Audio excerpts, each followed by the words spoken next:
starting my very favorite topic in physiology, which is synaptic transmission and neurotransmitters, and then we will get into neuroactive drugs too. We've already met a little bit about synapses because, of course, a neuromuscular junction is a type of synapse, but we're going to get into more detail about how these work and the different kinds of neurotransmitters. So first, let's just define a synapse.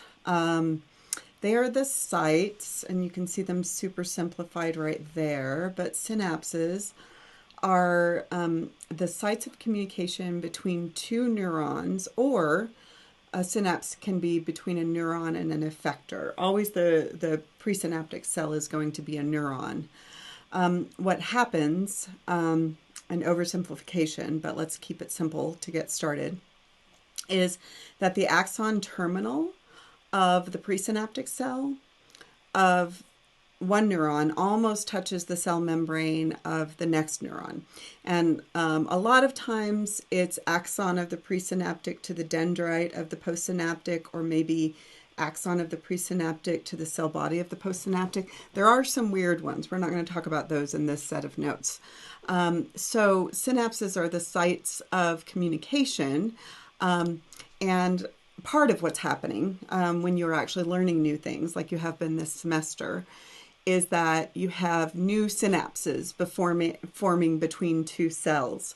This is physically occurring in multiple portions of your brain, even in your cerebral cortex. I'm quite certain it has this semester during the process of learning. So a new synapse, like if this guy actually said, hey, I really want to reinforce this connection and form a new synapse, then those two actually are able to communicate even more quickly.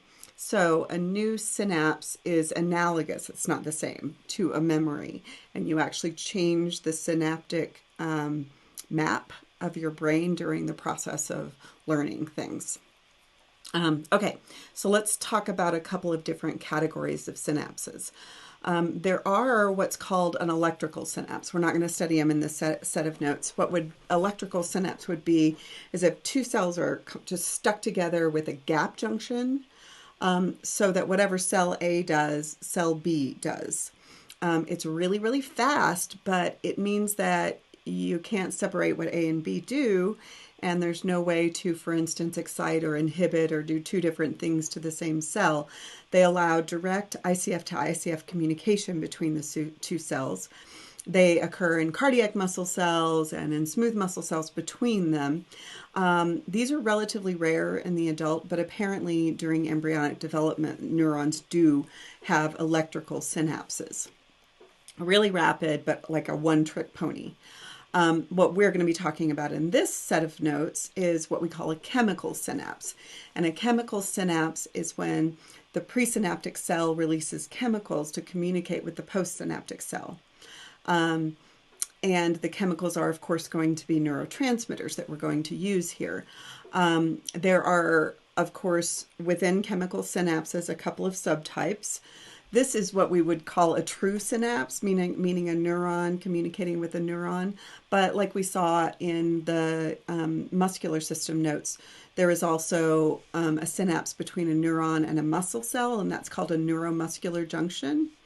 There's also a synapse between a neuron and a glandular cell that we didn't look at, but that's called a neuroglandular junction.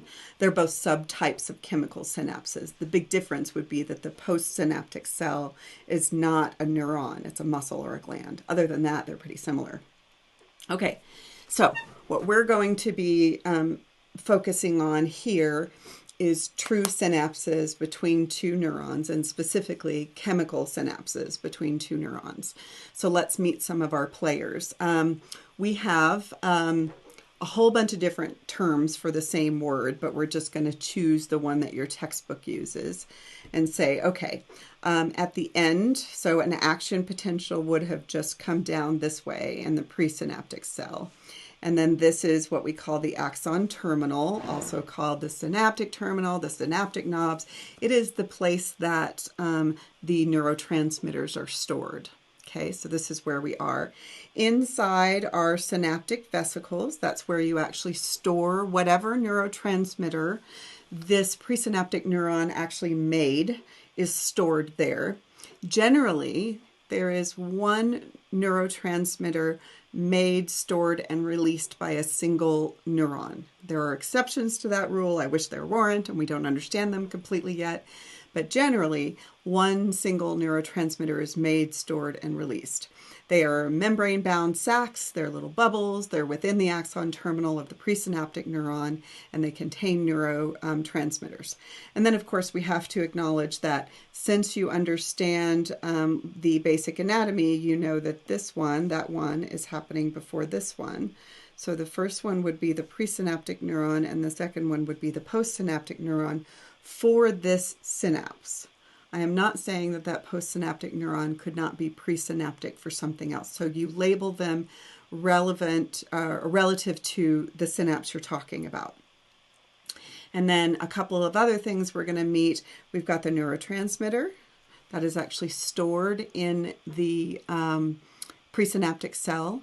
And there is a synaptic cleft, which is the area that separates the presynaptic and the postsynaptic. It is filled with extracellular fluid or interstitial fluid.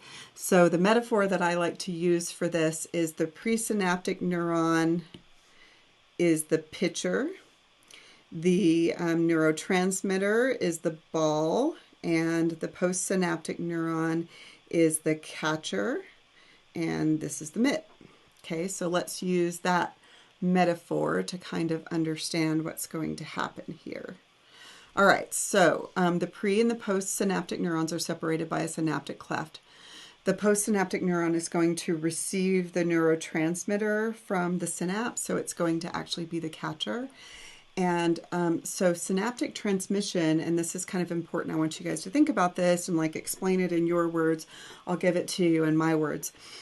Transmission across a chemical synapse is unidirectional. It's one way.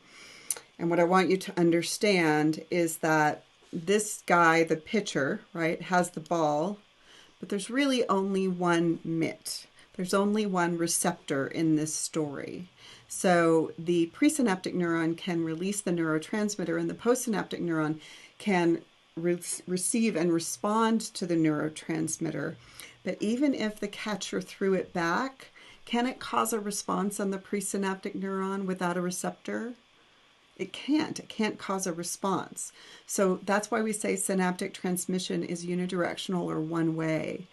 So even though in theory you could throw the ball back, you can't cause a response without a receptor. And there is no receptor on the presynaptic neuron at this spot. So that's the important part right there. Okay, so I'm going to stop here and then we'll do some animations and show you how all of this works.